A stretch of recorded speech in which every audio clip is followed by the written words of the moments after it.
President Trump turned his focus to hurricane victims today. He talked a lot about the recovery effort and the federal response during his visit to Texas yesterday. Today, he was in Springfield, Missouri. The subject was tax reform, but he made a point of circling back to the ravages of Harvey. To those Americans who have lost loved ones, all of America is grieving with you, and our hearts are joined with yours forever. Mr. Trump plans to return to Texas and possibly Louisiana on Saturday. In other news, the president and his Secretary of Defense gave out mixed signals after North Korea fired a missile over Japan on Tuesday. Mr. Trump appeared to dismiss diplomatic efforts with a tweet that said, "Talking is not the answer." But Secretary of Defense James Mattis said just the opposite a short time later as he met with his South Korean counterpart at the Pentagon. No, we're never out of diplomatic solutions. We continue to work together, and the minister and I share a responsibility to provide for the protection of our nations, our populations, and our interests, which is what we are here to discuss today. Meanwhile, the Pentagon released footage of a missile defense test off Hawaii. It said the U.S. Navy successfully shot down a medium-range ballistic missile. The Pentagon is calling in a panel of experts to study the issue of transgender troops.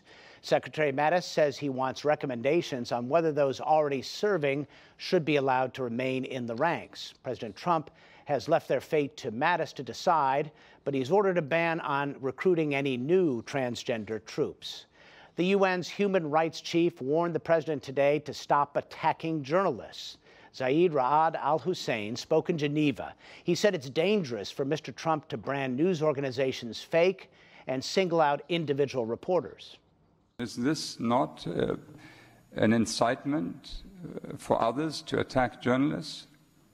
And let's assume a journalist is harmed from one of these organizations. Does the president then not bear responsibility for this, for having fanned this? Al-Hussein also called on Venezuela's president, Nicolas Maduro, to stop violating human rights and crushing dissent.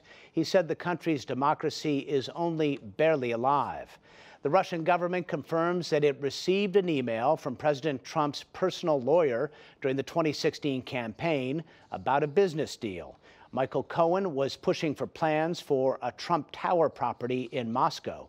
A Kremlin spokesman said today that Moscow did not reply to the email. In Myanmar, some 18,000 Rohingya Muslims have fled to Bangladesh in the last week. The UN's International Security Organization for Migration reported today they're fleeing attacks by government troops. It's the latest conflict between the minority Rohingya and the country's Buddhist majority. In Myanmar, they are killing us. They burn our houses, killing Muslims. Because of that, we have to come here. They rounded us up with helicopters, looted our belongings, chased and killed our men. They killed so many people, so we came here. In response, hundreds of Buddhist nationalists called for a crackdown at a rally in the capital city of Yangon today. They say Rohingya militants started the trouble. More than 1.75 million Muslims began the Hajj in Mecca, Saudi Arabia today. They came from around the world to circle the Kaaba, tracing the footsteps of the Prophet Muhammad. It's the start of 5 days of ritual. The Saudi government has a security force of 100,000 in place to guard against violence or a deadly stampede like the one that killed thousands in 2015. The Food and Drug Administration has approved the first gene therapy for use in the U.S. against childhood leukemia. It was developed by Novartis and the University of Pennsylvania and alters a patient's own white blood cells to identify, modify, and kill cancer cells. Novartis says the treatment will cost $475,000. In economic news, the Trump White House has blocked a rule that employers report payroll data by gender and race. It would have taken effect next March. Business groups lobbied for rescinding the mandate. They said it would do little to address wage gaps.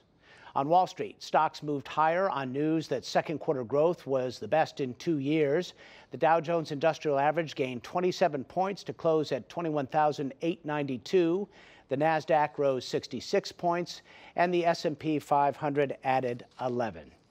And they painted the town red today in Buñol, Spain, literally. More than 20,000 revelers hurled 160 tons of tomatoes at each other in one of the world's epic food fights. The famed Tomatina Festival is what it's called. Afterwards, crews hosed down the streets. The event began in 1945 when the first tomato fight broke out among local children. And that's your catch-up on the news.